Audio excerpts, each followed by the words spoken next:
I'm glad you're with us for this week's episode because we are coming to you from one of America's premier fishing destinations. It's in the state of Georgia, got several game fish species, but we're going to be fishing this week for the spotted bass, one of my favorites.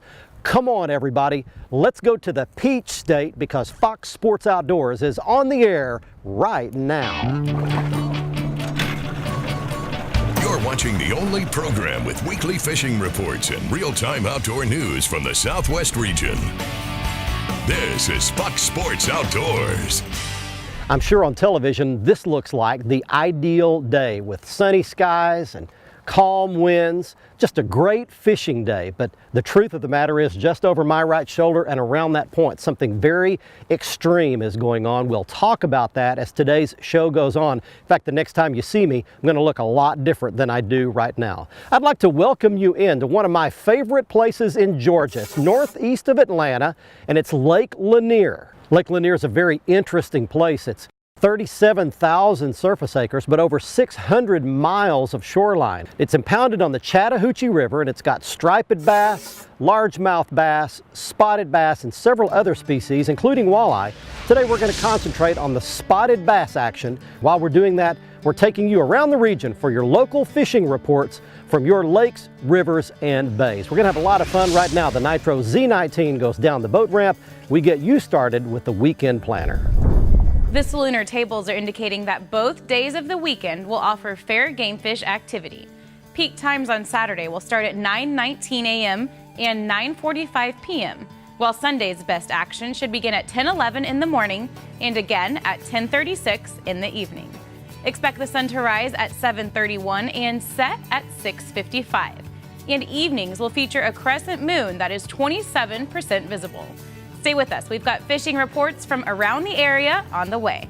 Plus, Bassmaster elite angler Edwin Evers joins us for this week's Ask the Pro question. Back in a bit. Fox Sports Outdoors is brought to you by Motor Guide Trolling Motors. Motor Guide, because accuracy matters. Lowrance Electronics, celebrating 60 years of fish finding excellence. Find, navigate, dominate. And Exide Technologies, powering the world forward. As you can see, we've made it out, and look what I've done already.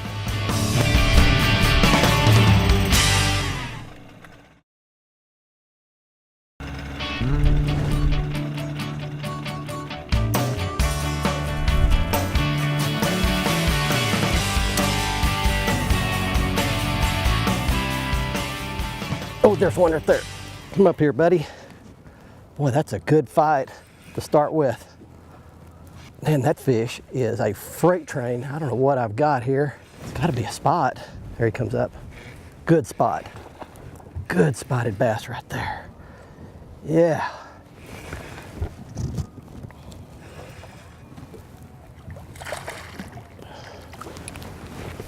He's double hooked under the chin. Just grab him like that with a hook. Look at that spotted bass. How about that to start things off with? Hey everybody, welcome back to the show. As you can see, we've made it out, and look what I've done already. There is an Alabama species, Georgia Lake Lanier spotted bass. That is a little pig right there. That's a good one. Whew. I didn't expect to do that just right out of the bat. Well, we've made it out. And I will tell you that we're battling some extreme circumstances. You really can't tell it where we're sitting right here. But we'll get this fish back and then I'll explain what's going on here. All right, buddy. Well, so here's the deal. Hard cold fronts come through. Wind just around that point is howling out of the northwest about 35, 40 plus miles an hour. And so we're just basically having to hide from the wind wherever we can. But here's what it's done. It's put the fish offshore and suspended them. Every angler's dreaded situation is a suspended bass. He's not on the bottom, he's not at the surface, he's about halfway down. So we're sitting out over 25 feet of water. And so what I'm going to try to do is fish some baits across the top of these suspended fish and get them to come up and strike these baits. Let's see what else happens, and let's see what happens with your fishing reports for this week. Hey friends, Cajun Phil here with your Fox Sports Southwest Louisiana Fishing Report. You know, I hate to sound like a broken record, to tell you the same thing week after week, but I tell you what, nothing's changed since last week. Fishing is stupid right now. It's good is all I can say. Here on Calcasieu Lake, Captain Kevin had 2 days where they actually went out and redfished by 8:30 in the morning. Then they went out and caught, I don't remember what, 15 to 20 trout. Caught some big old flounder, had a few of those.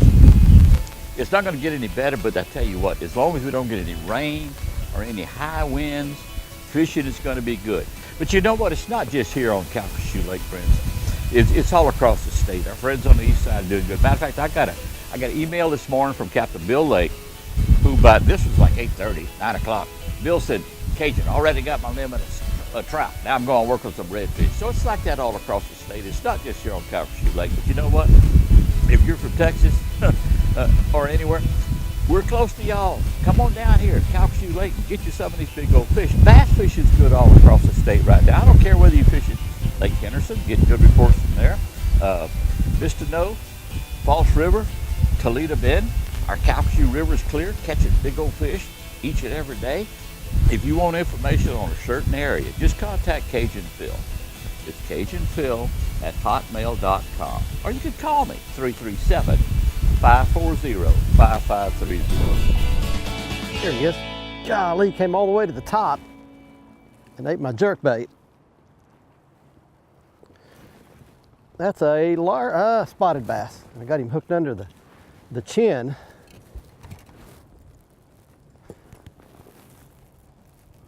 Well, that's cool. There, he's got it in the side of the jaw and in the chin. I was not going to lose that fish. I'm going down a really steep bank here. The cool thing about these spotted bass is that they can live anywhere. And also the thing I'm learning about them is that they're in the obvious places. The places that look like there ought to be a fish. A lot of times there is a fish. Nothing spectacular, but fish nonetheless. I've actually got my rod holders out here and I'm drifting along here trying to catch a striper. And the cool thing is, while I'm striper fishing with these rod holders out with a herring on it, I can actually go down through here, throwing that suspending jerkbait down these steep rock banks, as you can see in front of me right here. And there's a great chance to get a striper off this deep water and a good chance to catch a spotted bass off the rocks. Stay with us. We're coming back to Lake Lanier, Georgia right after this. Don't go anywhere. Got him.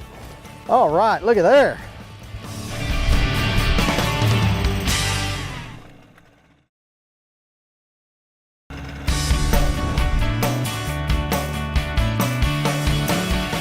Whoa, I got one.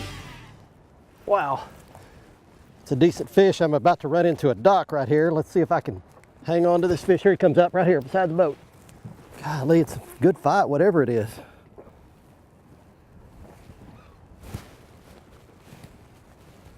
That's a big spot.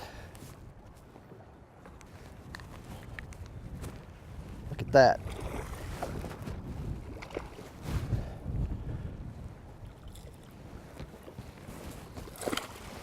Stop jumping, buddy. Got him. All right, look at there. Got him on a jerkbait, and I caught a good one. There we go. There's the jerkbait. Show you all that stuff at the end. There's a nice Lake Lanier spotted bass for you right there. It's a decent one. Oh, I love you so much. All right. Put him back. See you there, partner. Well, as you can see, we're going down these banks with a jerkbait, and I'm trying to key on the little points. You know, 101 bass fishing is points. Bass always like points. And so anytime you're fishing on any lake, if you'll just go to points, you've got a good chance of getting bit. Find you a steep bank, find a little rock or red clay points that come out, you've got a good chance to get bit if you're coming to Lake Lanier. Here's some fishing and lake reports for you. Hi folks, and welcome to this week's Lone Star Lakes, brought to you once again by the Breckland Ranch. Breckland is family owned and family operated, and family is very important to the folks at Breckland Ranch. They'd like you to bring your family to hunt. And to encourage you to do so, they're offering free hunts for children 12 and under. Check out the website for more details, Breckland Ranch. Now, a couple of weeks ago, I mentioned to you that there was a big event coming up at Possum Kingdom. I want to talk a little bit more about that today. It is the PK Catmasters Catfish Tournament. Now, this is not a big fish tournament. This is a 2-day, 5-fish limit stringer catfish tournament being held at Possum Kingdom. And the first place is, get this, $20,000 guaranteed. Catfishing at PK has been so good. On a recent trip, my wife caught several wild bass fishing with a shad-colored crankbait. That tells you that they're really hitting. You should fish a little deeper off the rocks with your live or cut shad if you really want to catch the cats. And another great catfish lake right now is Lake Tawakoni. They're fishing off the timbered main lake points near channels if you can find one, and they're preparing that a little bit ahead of time with some chum and then coming back and fishing over their baited hole. That's this week's Lone Star Lakes, brought to you once again by the Breckland Ranch. Check out their free children's hunts at Breckland Ranch website. Now let's check in with Mr. Bill Olson. He's on the coast. Hi folks, Texas Outdoors Journal brings you this week's report, and our October issue is now on sale on newsstands with our comprehensive annual statewide hunting forecast and fall fishing roundup. It is filled with timely pro tips for those heading to inland lakes, the coast, or afield. Pick up a copy of Texas Outdoors Journal on newsstands or subscribe at texasoutdoorsjournal.com or call 713-957-3997. Well, this is the time of year when anglers need to have a plan along with a couple of backup options. The planning is needed to account for tide movement, solunar tables, feeding forecasts, plus options for wind from different directions. It is fall, so that means changes are occurring. Now, in open water as well as along shorelines, look for water that bulges or wakes as schooling redfish are on the move. Middle Coast anglers really need to pick the day, time, and tides to position themselves in behind barrier islands where lakes and marsh areas drain and game fish await for whatever is washed out to them. Many overlook the surf this time of year because the options inshore. That's a mistake. Try fishing the beachfront from your boat, and on the way in or out, test the jetties to see what's hanging around. This weekend, both Saturday and Sunday have a double tide schedule of 2 high and 2 low tides each day. I'm Bill Olson, and I'll see you on the coast. Fox Sports Outdoors is brought to you by Tracker Boats. It's more than a boat, it's a tracker. Mercury Marine, go boldly. And Costa Sunglasses, see what's out there. Good spotty. Good spotty right there.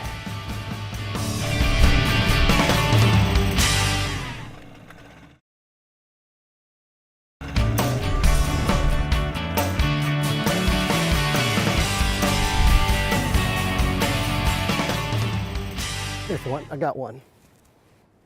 Got one on my Ned rig. That steep bank right there. Tire down, baby. Man, these spotted bass fight way harder than a largemouth. That pretty green water too. There he comes. Look at that. That is beautiful. They just don't give up. Look at him fight.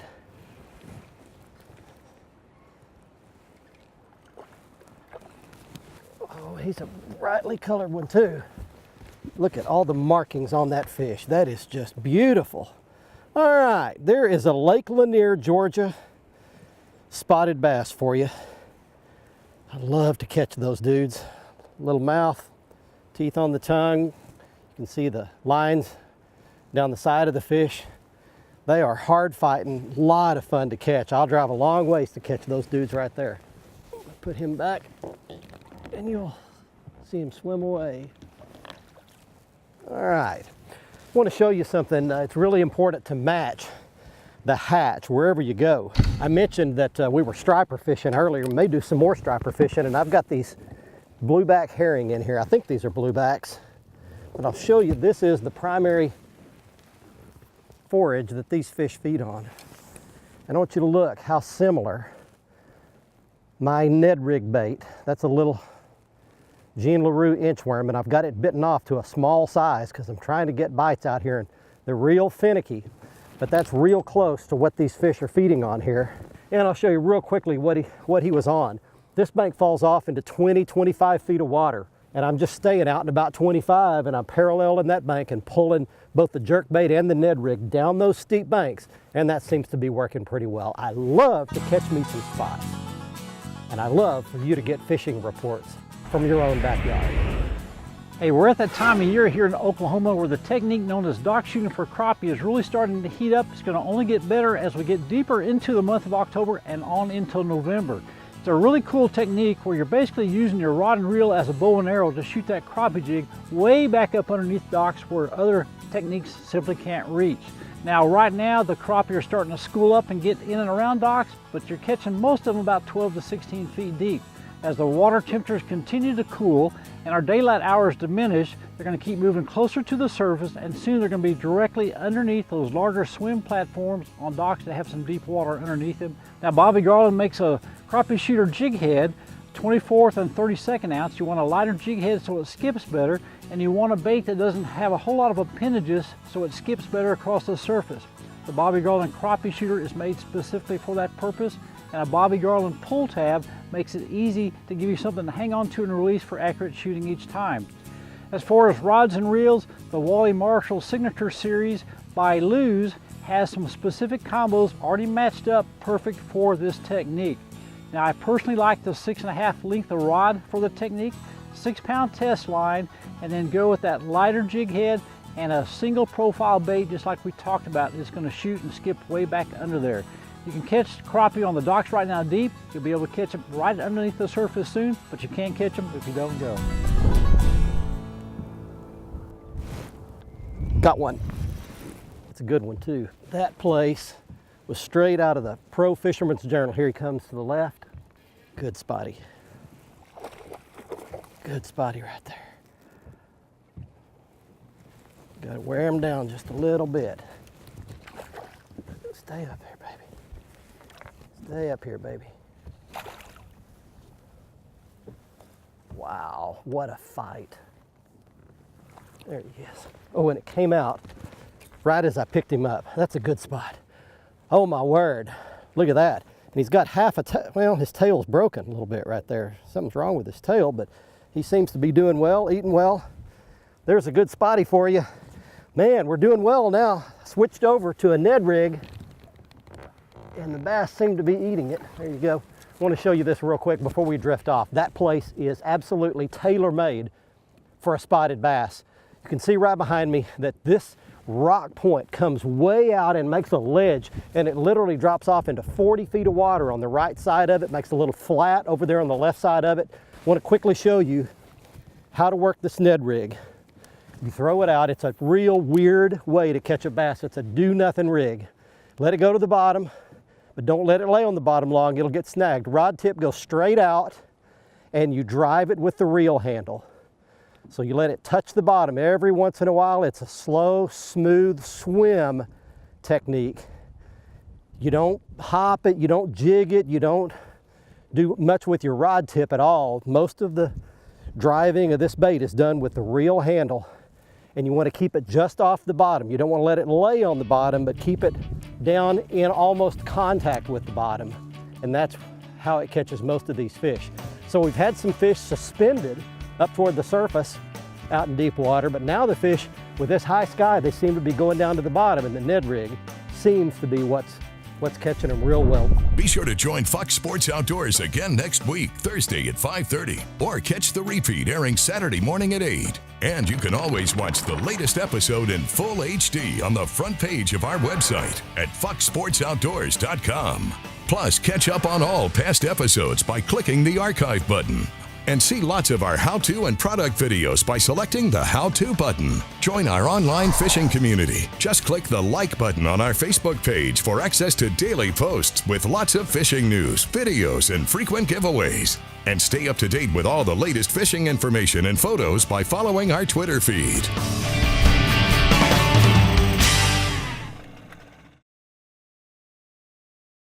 Fox Sports Outdoors is brought to you by Lew's. Fueled by passion, driven by innovation. Feel the difference. Gene LaRue Bass Baits and Bobby Garland Crappie Baits, the leaders in soft plastic lures innovation.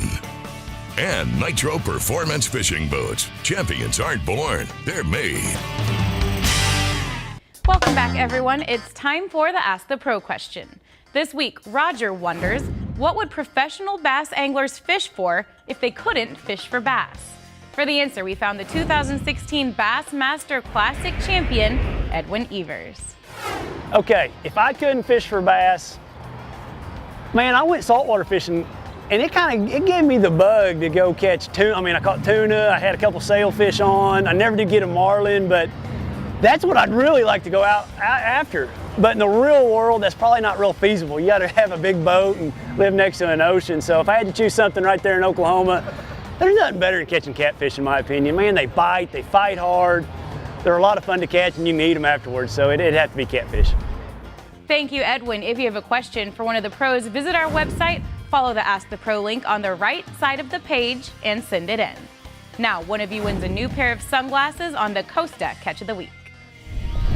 It's pretty wild out there, but back at the safety of the boat ramp, it's time for this week's winner in the Costa Catch of the Week contest. He's Jimmy Sullivan of Tuttle, Oklahoma, showing a 34-pound striped bass he caught in the Illinois River in Oklahoma. If you'd like to have a chance to be our next winner, just go to our website at foxsportsoutdoors.com, click on the Costa Catch of the Week logo on the right side of the front page, and follow the instructions to send us your big fish photo. And you can see all of the Costa frame and lens styles by going back to our front page and clicking on the Costa logo. There you can see all of the lens styles, including the 580 polycarbonate and 580 glass lenses, and all of the variety of frame styles, including the one I was wearing on this week's episode. It's one of my favorites, called Jose. Next, let's show you the gear that we caught the spotted bass on today, beginning with the lures we used. On the suspended bass out in deep water, we caught them on a jerkbait. It's about a 5-inch model, and it's a suspending model that does not float back to the surface. You can see that one is scratched all to pieces from those spotted bass teeth. Next up, we used a Ned rig. The Ned rig begins with as light a jig head as you can get away with. This is a 3/16 ounce jig head. We had to go that heavy because of all the wind today. I like to go lighter. Then we put the Jean LaRue inchworm on that. Now it begins this long. However, it's spaced off every 1/2 inch and you can bite it off, and we bit a 1/2 inch off the head and 1 inch off the tail, and it wound up looking something like this to catch the spotted bass that we caught. Now the rod that we used is very important for this style of fishing. This is the new Lew's Mach Speed Stick rod. It's easily recognizable by the green wind grip handles. It's got the microwave guide system that virtually eliminates line twist and wind knots. It's a 6'9" medium light action. A lot of feel in the tip, a lot of strength in the butt. This is the rod you need for this style of fishing. We had the reel spooled up with fluorocarbon line, 8-pound test for the clear water. In my later adult years, I've discovered that nobody does anything by accident, that most of what we do is caused by something in our past, either positive or negative. Many of those negative things are lies, and they can come back to cause lots of dysfunction and chaos as the years go on. I have found that the simple process of digging back in our past, either a long way back to our childhood or maybe not so far back in our adult life, exposing those lies and replacing them with truth can lead to much better choices and a much better life as we go forward. Finally, I'd like to give you Wes Carlton's guide contact information in case you'd like to book your own trip here to Lake Lanier, northeast of Atlanta. It's got lots of striped bass in it. Wes can put you on those, spotted bass, even walleye. In fact, Wes owns the Georgia walleye record, the state record, with a giant beast over 14 pounds. So you can contact him at the information you see on your screen. From the Peach State, until next week, I'm Barry Stokes. Be safe, have fun. Bye-bye, y'all.